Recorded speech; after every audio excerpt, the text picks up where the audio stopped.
sosok makhluk jelmaan dari Rizka tadi. Perempuan kelihatannya, rambutnya panjang, sorot matanya pun merah, langsung mencabik-cabik tubuhnya tetangganya Dini tadi. Kelebihan dari seseorang memiliki ilmu parakang, dia tidak pernah tua, kelihatannya muda terus. Di samping itu juga akan mendapatkan satu kekayaan. Tanpa sepengetahuan Dini, anaknya ini keluar begitu saja. Keluar dan berubah ternyata menjadi seekor kucing. Dia mendatangin tetangganya yang tadi siang sempat ribut.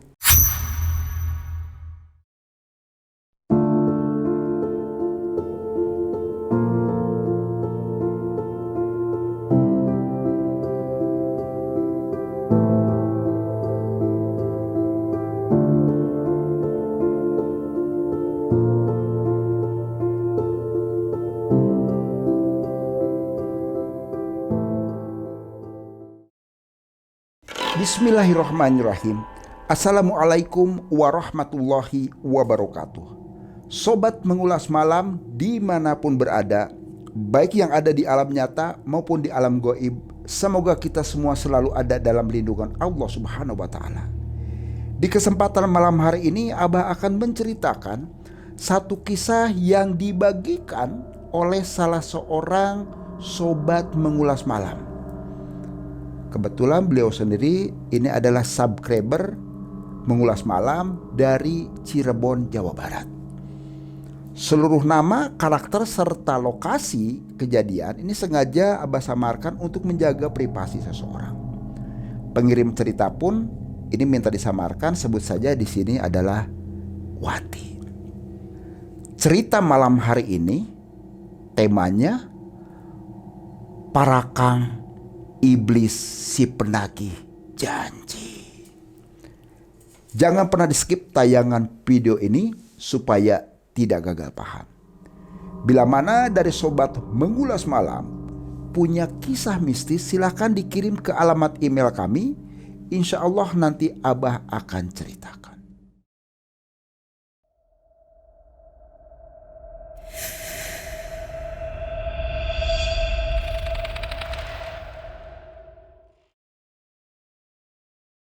Kisah kisaran tahun 2010. Kebetulan Mbak Wati ini punya kenalan di Makassar, Sulawesi Selatan. Parakang mungkin bagi sebagian orang di luar Makassar belum tahu apa sih itu sebetulnya parakang. Jadi parakang ini adalah sosok makhluk jadi-jadian yang bisa berubah wujud apa saja.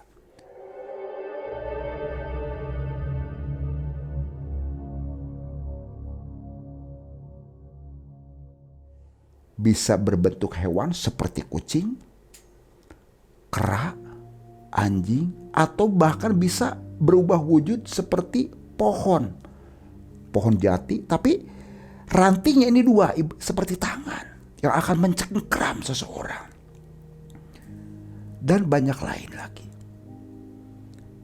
Wati kebetulan dengan Dini ini adalah rekanan bisnis. 3 bulan bahkan 6 bulan sekali Wati pun ini biasa ketemu dengan Dini. 2010 ada kunjungan kerja, Wati ketemu dengan Dini. Nah saat nyampe di Makassar di rumah Dini, Din, gua anterin nginep lah di salah satu hotel di sini yang terdekat. Nggak usah nginep di hotel, ngapain nginep? Udah aja lu di tempat gua aja. Kamar tuh ada 3. Karena sebagai rekanan bisnis ya sudah diterimalah sama Wati pun. Dan Wati pun nginap di rumah Dini.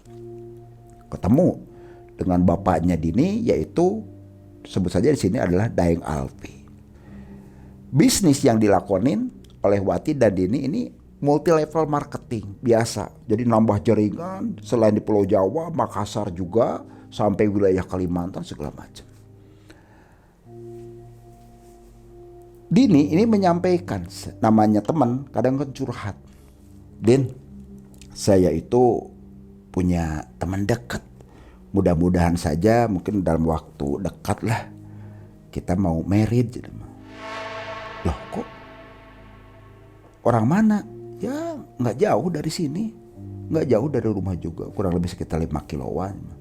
Emang kerja di mana calon suami kamu? Biasalah, usaha kecil-kecilan dia tuh, pemborong proyek-proyek seperti itu, bangunan apapun. Kebetulan kita kan di sini Makassar lagi terus bangunan, hotel, ruko, apapun juga. Nah kebetulan calon suami saya pun ini, dia usahanya di situ sebagai mandor juga segala macam. Ya sudah, gua doain lu bisa aman lancar nantinya, semoga menjadikan satu keluarga yang sakinah mawaddah warahmah, kata Wati ke Dini. Nah, dari obrolan-obrolan itu biasa bisnis pun dilakukan, pergerakan bisnis multi level marketing yang dirintis oleh Wati dan Dini pun ini semakin lama semakin berkembang. Nggak lama kebetulan Wati di sana itu kurang lebih sekitar 1 bulanan loh. 1 bulan sempat dia ketemu dengan calon suaminya Dini. Sebut saja di sini adalah Samsul. Samsul berkunjung ke rumah Dini dan ketemu dengan bapaknya Dini, yaitu Daeng Alfi. Ditanya, "Dek, tinggal di mana?" Dijelaskan sama Samsul, kurang lebih sekitar 5 kiloan lah, masih di wilayah Makassar juga. Ditanya keturunannya, bobot bebet-bebetnya segala macam. Begitu ditanya orang tuanya, "Kamu siapa bapaknya?" Ternyata orang tuanya Samsul ini adalah Daeng Tuki. Daeng Tuki? Iya Pak. Emang Bapak kenal? Daeng Alfi pun dia terdiam sejenak. Enggak lah. Coba nanti saya juga pengen tahu. Kalau enggak sih coba datang nanti ke sini. Kalau enggak ya kita yang mampir ke sana. Ya udah nggak apa-apa. Nama juga kita mau bangun satu rumah tangga, anak segala macam, ya keluarga harus kita kenal semua. Boleh, makasih. Nah udah aja. Daeng Alfi masuk ke kamar, mereka bertiga. Di situ ada Wati, Samsul, calon suami dari Dini. Selesai obrolan pulang aja. Seminggu pasca itu datanglah keluarga dari Samsul, yaitu Daeng Tuki, ketemu dengan Daeng Alfi. Ternyata apa sobat? Daeng Alfi dengan Daeng Tuki sendiri ini ada ternyata sobat zaman di perguruan. Daeng Alfi sama Daeng Tuki juga ini kebetulan dulu sama-sama berguru di salah satu padepokan. Dia mempelajari ilmu pernapasan. Tapi karena Daeng Alfi sendiri tujuannya adalah hanya sekadar untuk menyehatkan badan saja, dia tidak memperdalam. Tapi Daeng Tuki ini sampai memperdalam ilmu pernapasan tadi. Cuma sayang, ilmu pernapasan yang bersih, yang suci, yang selaras dan stabil ini disalahgunakan. Daeng Tuki pun ini mempelajarin ilmu hitam, yaitu ilmu parakang. Seseorang yang memiliki ilmu parakang, ini kehidupannya seperti biasa. Pagi, siang, sore, sosok manusia biasa. Tapi di saat malam hari, dia itu bisa berubah wujud. Bisa menjadi seekor kucing, bisa menjadi seekor kera, bahkan anjing. Kalau seekor kucing, ini bola matanya itu pun memerah. Kaki bagian belakang ini panjang. Dan jalannya pun kepalanya menunduk. Tanpa bulu. Itu ke arah situ. Sasarannya seseorang yang memiliki ilmu parakang. Ini adalah memang kebanyakan ke perempuan yang menjadikan korban. Yang sedang hamil. Dia memangsa bagian dalam manusia. Dari mulai jantung, usus, sampai ke fungsi limpa, fungsi hati. Itu dimakan. Dan dia lebih banyaknya adalah menghisap darah. Otomatis Daeng Alpi tidak bisa terima melihat calon besannya yaitu Daeng Tugi. Kalau Daeng Tugi dan Samsul pulang setelah silaturahmi ke Daeng Alpi pun ini bercerita ke Dini. Kebetulan di situ ada temannya itu Wati. Bercerita panjang lebar. Jangan nak, jangan dilanjutkan.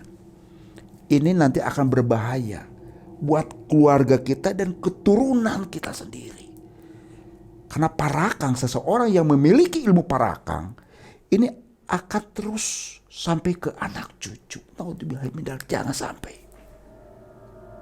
Dini karena dia sudah ada cinta banget ke Samsul, ada pepatah mengatakan cinta itu buta. Sampai istilah enggak pak. Pokoknya Dini udah senang banget, udah sayang, udah cinta. Jangan ditolak sih pak. Daeng Alpi pun karena didesak oleh anaknya yang satu-satunya perempuan, Dini, perihal dia kekeh pingin nikah sama Samsul, dia bercerita perihal Daeng Tugi. Dini, kamu harus tahu, bukannya Bapak mau menghalang-halangi langkah kamu untuk membangun satu rumah tangga dengan Samsul. Khawatir Bapak terjadi sesuatu kelak di kemudian hari. Bapak tahu persis siapa Daeng Tugi. Daeng Tugi belajar dengan Bapak, ketemu di salah satu padepokan tadi, mempelajari ilmu. Kalau Bapak memang tujuannya pengen sehat badan saja, tapi teman Bapak yaitu Daeng Tugi, dia mempelajari keilmuan sampai dalam banget, mempelajari ilmu parakang.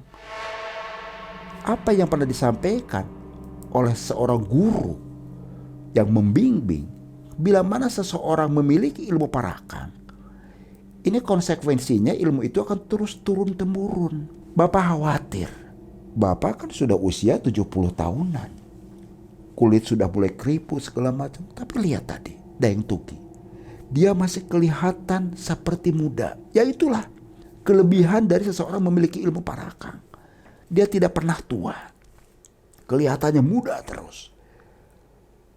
Di samping itu juga akan mendapatkan satu kekayaan dengan mudah begitu saja. Bapak tahu persis siapa Tugi, miskin. Tadi kesini aja kan pakai mobil-mobil mewah. Dini bercerita bahwa rumahnya pun ini sampai bertingkat, sampai 4 tingkat. Dia bahkan menjadi seorang saudagar besar kaya raya dengan harta yang miliaran rupiah. Tapi apa yang terjadi sobat? Dini bersikukuh bahwa tetap saya mau menikah dengan Samsul sebagai pria idaman Dini. Dini udah terlanjur sayang dan sudah terlanjur cinta kepada Samsul. Daeng Alpi pun hanya bisa mengelus dada dan mengucapkan doa, ya mudah-mudahan saja ini tidak terjadi sesuatu kelak di kemudian hari, khususnya buat kamu dan juga keturunan-keturunan kita semua. Urusan bisnis segala macam, Wati dan Dini sudah selesai. Ada kurang lebih sekitar sampai 2 bulanan lah di sana itu. Wati pun pamitan kepada Dini dan kepada orang tuanya yaitu Daeng Alpi. Pulang lagi ke Jawa. Pulang ke Jawa.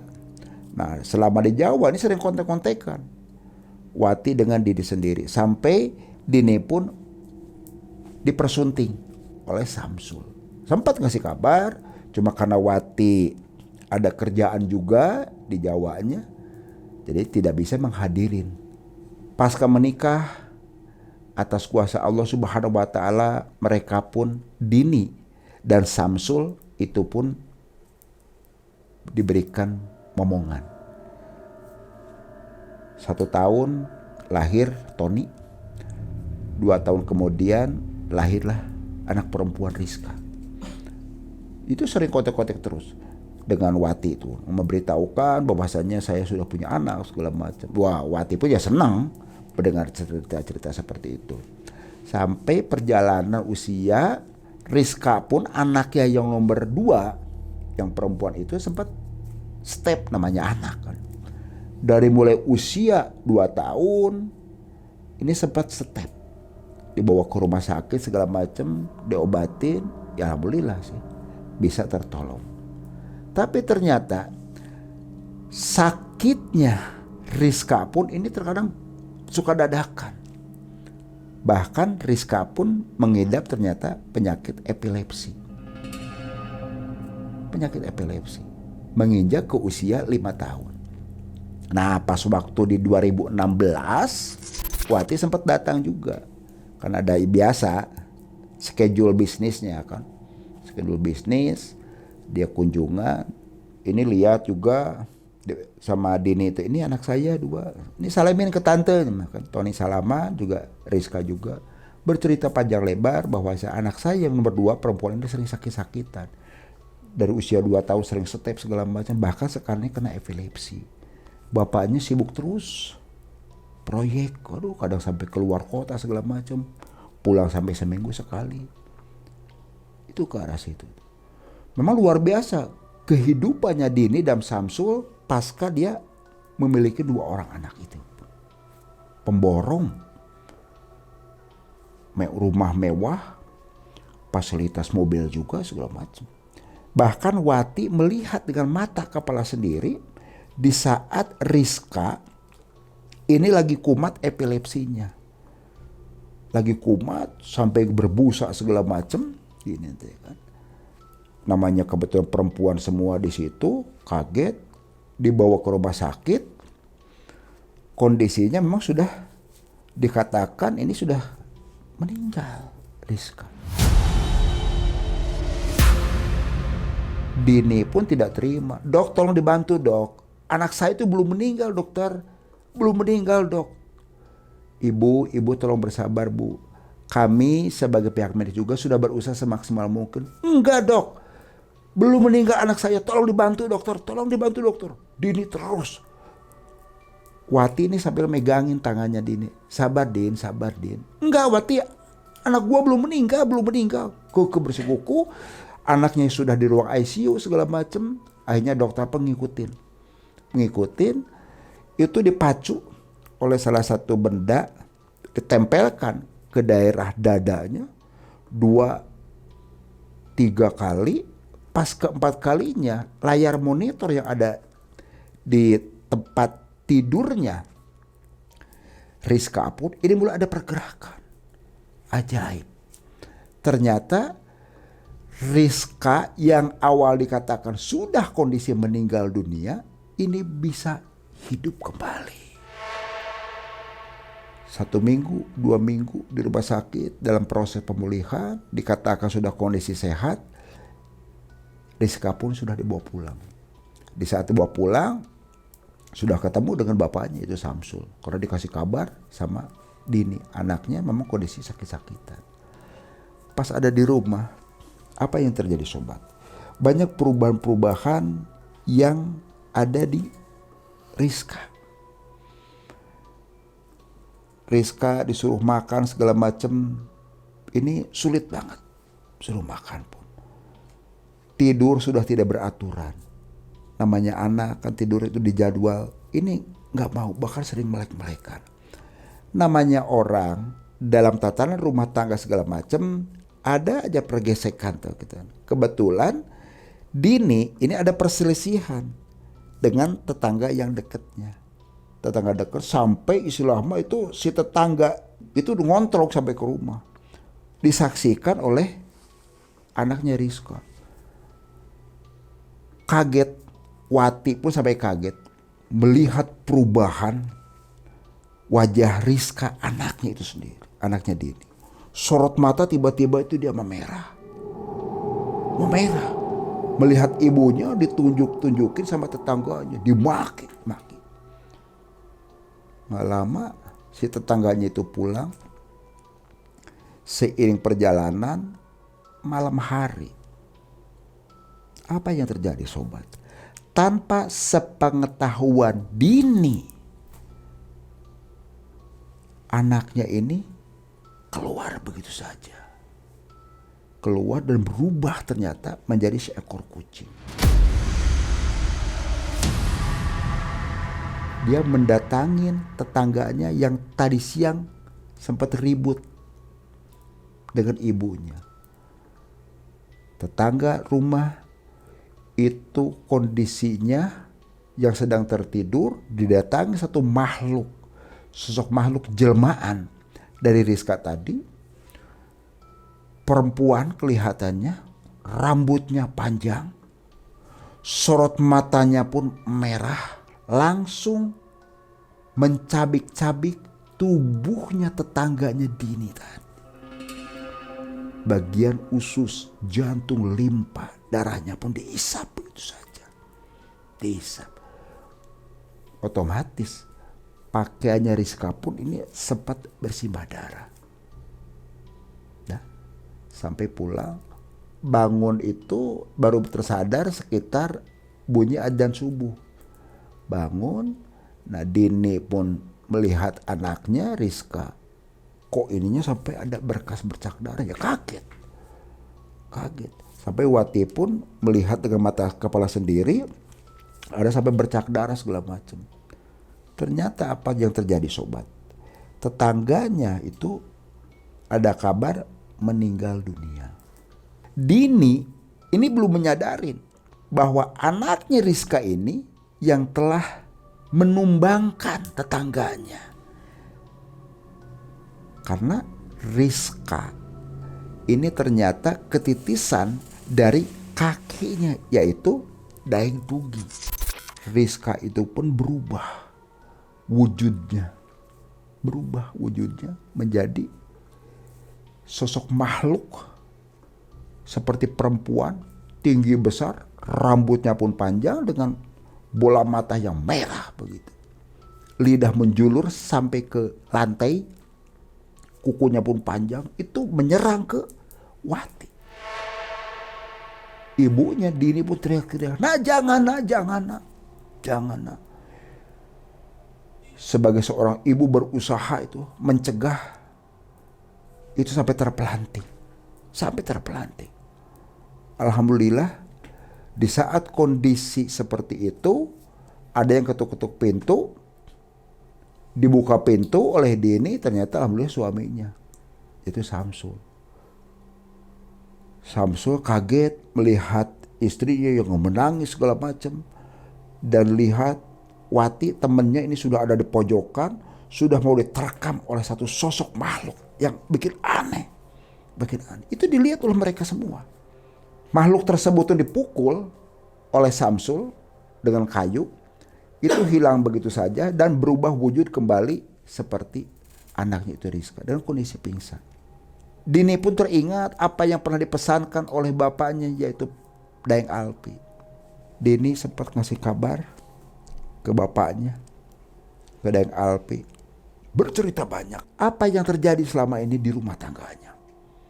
Daeng Alpi menyampaikan, dari awal Bapak kan sudah bercerita, menyampaikan, mengingatkan kepada kamu, jangan sampai terjadi. Tapi ini gimana Pak? Nasi sudah menjadi bubur. Apa Pak solusinya Pak? Dan Alpi gak lama dia terdiam sejenak, diingat-ingat ternyata bila mana seseorang memiliki ilmu parakang, ini cara menetralisirnya. Di rumahnya ini harus ditanamkan pohon daun jarak. Daun jarak, dan itu pun pasti ada buahnya, buah jarak. Disampaikanlah ke arah situ bahwasanya untuk menetralisir itu dengan daun jarak. Mencari-cari dia berusaha, namanya seorang kakek merasa iba dan kasihan lah melihat cucunya seperti itu. Dia pun berusaha mencari dan mendapatkanlah minyak dan daun jarak tadi. Minyak jaraknya ini terus diborehkan ke seluruh tubuhnya cucunya itu Rizka.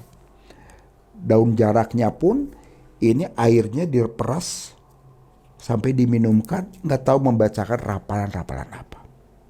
Apa yang terjadi sobat?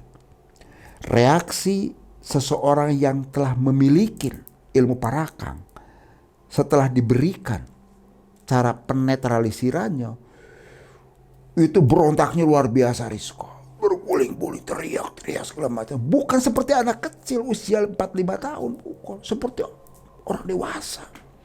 Pasca itu dinetralisir sama kakeknya Daeng Alfi pun, cucunya pun seiring perjalanan usia, ini mulai ada perubahan menuju kesembuhan. Wallahu alam, makhluk yang ada di tubuhnya Rizka, titisan dari kakeknya yaitu Daeng Tugi, ini pun hilang begitu saja. Wallahu alam, parakang itu sendiri nanti akan turun kemana lagi. Tapi tetap masih satu darah, satu keluarga di situ. Itulah Sobat Mulas Malam, satu kisah yang dibagikan oleh Wati, salah seorang subscriber kita. Bisa kita ambil satu hikmahnya. Memang setiap wilayah ini punya satu kisah yang disebutnya urban legend tadi. Bali dengan leak, Kalimantan dengan kuyang, dan Makassar sendiri dengan parakang. Dan konon katanya, walau alam kalau untuk sekarang, itu pun di sana ada tempat disebutnya desa parakang. Mudah-mudahan saja kita selalu berdoa dan mohon perlindungan kepada Allah Subhanahu wa taala, kita semua pun selalu akan diberikan keselamatan di dunia wal akhirah. Ingat sobat, jangan pernah mempelajari ilmu-ilmu yang dikatakan sesat karena nafsu tadi. Kaya dan miskin ini merupakan ujian. Kaya kita hanya sebatas dapat titipan dari Allah untuk terus berbagi. Orang yang miskin berusaha terus-terusan dan mohon munajat kepada Allah Subhanahu wa taala untuk dipermudah dan diberikan satu kekuatan lahir dan batin. Jangan pernah mengambil hal-hal yang sesat. Itulah yang terjadi seperti apa yang diceritakan oleh Wati pelihar parakang. Ingat sobat, jangan pernah takut jin dalam bentuk apapun. Geprek dengan keimanan dan ketakwaan kita kepada Allah Subhanahu wa taala. Ingat sobat, kamu tidak sendirian. Wassalamualaikum warahmatullahi wabarakatuh.